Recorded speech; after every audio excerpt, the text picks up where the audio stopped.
In this video, I'm going to show you how to create a YouTube playlist on your phone using the YouTube app. So load up YouTube on your phone and then go to the option where it says library. Now what you want to do is tap on the new playlist option, and if you want to add photos from your recently watched, just click on the tick box beside it and then hit the next button. Then give your playlist a title, and also you can select whether you want it to be a public playlist, private, or completely unlisted.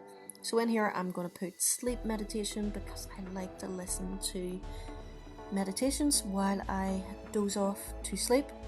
So now the playlist is created, what we want to do is add some videos into this playlist.